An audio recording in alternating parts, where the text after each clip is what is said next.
હવે રજૂ કરીએ છીએ પ્રાસંગિક, જેનો વિષય છે મિશ્ર ઋતુમાં સ્વાસ્થ્ય સંભાળ. સંપાદન અને પઠન કલ્પના શાહ.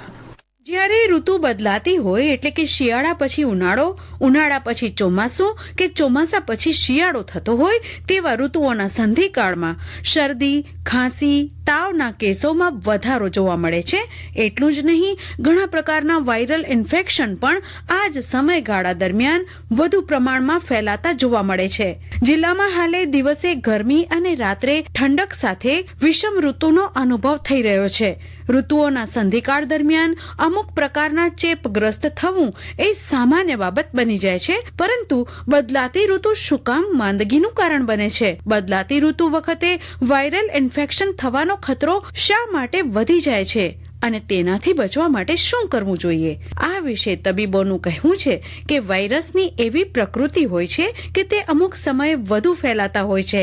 બેવડી ઋતુમાં શ્વસન તંત્રમાં પણ અમુક પ્રકારના ફેરફાર થતા હોય છે. તેના કારણે પણ ચેપ લાગવાની સંભાવના વધી જાય છે. વાયરસના કારણે થતા ચેપ એક વ્યક્તિમાંથી બીજી વ્યક્તિમાં ઝડપથી ફેલાય છે. ઋતુ બદલાય ત્યારે સવાર અને સાંજના તાપમાનમાં પણ ઘણો ફરક હોય છે. આ ફેરફારના સમયે નવી ઋતુ માટે જરૂરી રોગ પ્રતિકારક શક્તિ શરીરમાં વિકસે અને તેને માંદગી સામે રક્ષણ મળે. નવી ઋતુના વાતાવરણ સાથે શરીર અનુકૂલન સાધે તે પહેલા જ વાતાવરણમાં રહેલા બેક્ટેરિયા અને વાયરસ શરીર પર હુમલો કરી દે છે. ઉપરાંત આ દરમિયાન ચેપી અને બિનચેપી રોગો લગાડતા તત્વો અને તેના વાહકો વધુ પ્રમાણમાં હોય છે. તેના કારણે પણ ઇન્ફેક્શન અને માંદા પડવાના કિસ્સા વધી જાય છે. દરેક ઋતુમાં આરોગ્યની જાળવણી માટે ખાનપાન અને રહેણીકરણીનું પરિવર્તન કરવું જરૂરી છે. અત્યારનો સમય બે ઋતુનો સંધિકાળ છે, જેના પરિણામ સ્વરૂપ મોડી સાંજથી વહેલી સવાર સુધી ઠંડી અને દિવસના સમયમાં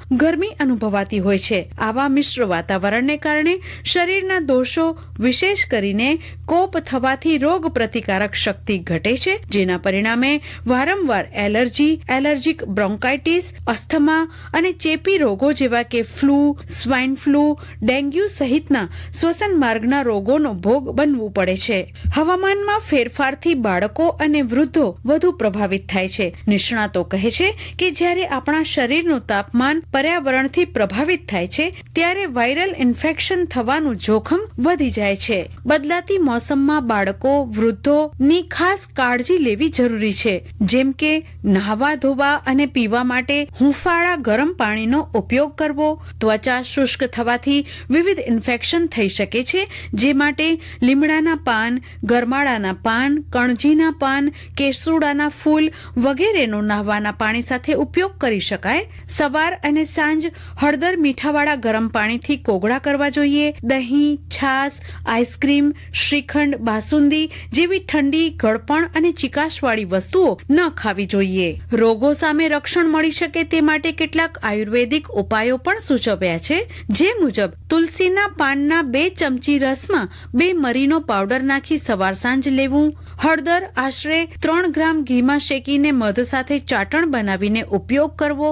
સરકારી આયુર્વેદ દવાખાના કે હોસ્પિટલમાં મળતા વિવિધ અમૃત પેય ઉકાળાઓનું સેવન કરવાથી પણ આ પ્રકારના ઋતુજન્ય વિકારોથી બચી શકાય. એક અભ્યાસમાં જાણવા મળ્યું છે કે જો દિવસમાં 45 મિનિટ જેટલું ચાલવાની કસરત કરવામાં આવે તો તેનાથી રોગ પ્રતિકારક શક્તિને ફાયદો થાય છે. વ્યાયામ આપણામાં સકારાત્મકતા અને આત્મવિશ્વાસ વધારે છે, તેથી દરરોજ કોઈને કોઈ રીતે શારીરિક વ્યાયામ કરવું જરૂરી છે. જો ઓછી ઊંઘ લેવાની આદત હોય તો તે પણ રોગ પ્રતિકારક શક્તિને નબળી બનાવી શકે છે. અધ્યયનોએ બતાવ્યું છે કે જે લોકોને ઓછી ઊંઘ લેવાની આદત હોય છે તેમને શરદી કે કફ થવાની શક્યતા વધુ હોય છે. નવી ઋતુ માટે જરૂરી રોગ પ્રતિકારક શક્તિ શરીરમાં વિકસે અને તેને માંદગી સામે રક્ષણ મળે તે માટે રોગ પ્રતિકારક શક્તિને નબળી પાડતી કેટલીક આદતો અને કેટલીક બાબતોનું જો ધ્યાન રાખવામાં આવે તો મિશ્ર ઋતુમાં પણ શરીર સ્વસ્થ અને નિરોગી રહે છે.